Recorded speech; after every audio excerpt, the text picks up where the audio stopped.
Start diversifying your assets. Do not trust in your local currency, which fluctuates with events. Protect your wealth. Gold and silver are always in demand and are limited in supply, so you can always find buyers. Always scout around for desperate buyers who are trying to liquidate their gold and silver for currency. They are your best people to target when you are buying gold. You can even offer low ball offers and see who will take the bait. Like attracts like.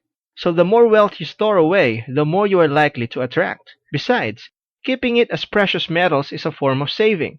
You are not tempted to spend your money. And remember that a penny saved is a penny earned. There you have it. Be sure to invest wisely.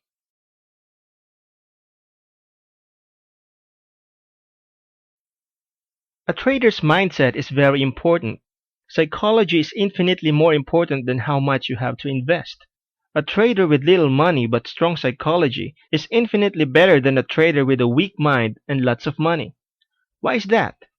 Because a person with a proper mindset can double, triple, or quadruple their money, while a person with a poor psychology can lose it all overnight.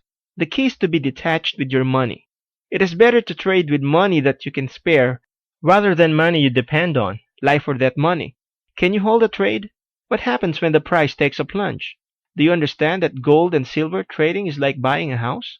No matter what, the price of a house will always go up, but it is a matter of how long can you hold. Above all, remember not to rely on gold and silver trading as your only source of income.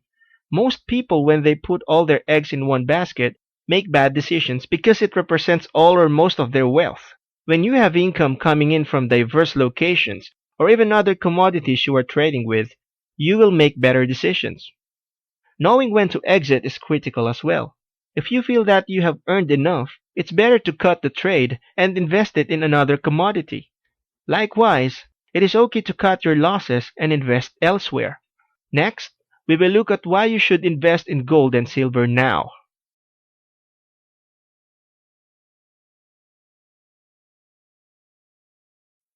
Did you know that gold and silver are one of the oldest forms of currency in the world?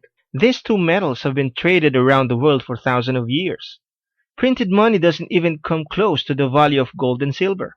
In many ways, people still consider it as the de facto standard for currency. In the past, gold has always been known as a symbol of the rich and the elite. Silver is also precious but in more functional ways. Gold, we see it as jewelry, and silver as silverware. Gold and silver is a sign of money and power. They are soft enough to be molded into different forms, and its form gives beauty that entrances people. Unlike currency in the form of paper money, you can't print it out of thin air, so it is inherently valuable. The gold standard is what governments use as a comparison of currency. When a government is using the gold standard, it means that they are basing their currency and valuations on a worth equal to an amount in precious metals, namely gold and silver. The United States used to use the gold standard. In our next video, we will look at why the price of gold and silver is rising.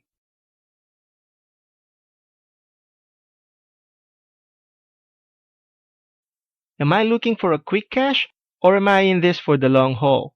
Are the metals I'm buying genuine, real, authentic?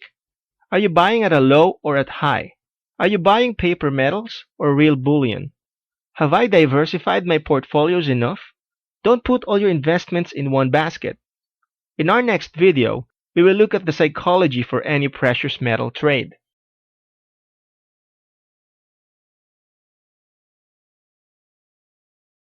In 1971, President Nixon severed the US dollar's ties with the gold system. The US Treasury was running out of gold as more and more people were exchanging their US dollars back to gold. People were starting to lose confidence in the US dollar, and more people were emptying the gold reserve. In act of desperation, President Nixon severed the gold standard, thus enabling the US to continually print money. They were effectively creating their own debt and generating as much debt as they wanted in the form of currency. Over the years, the US dollar started dropping and the price of goods started to go up. Now why is that?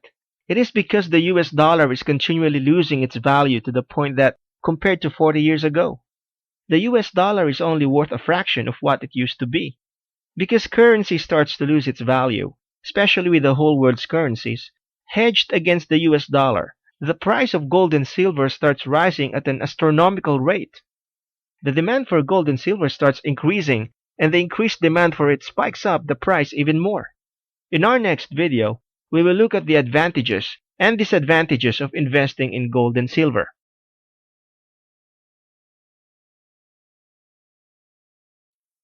Advantages.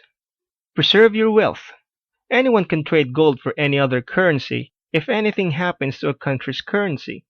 Jewels are made of gold or silver can also be easily traded. You can find other buyers for your form of currency because gold and silver is a universal currency. Disadvantages. You can't easily liquidate your metals. You will need to find buyers. The spread can be high. In other words, you will pay a lot of commission to gold and silver sellers. It is a defensive strategy.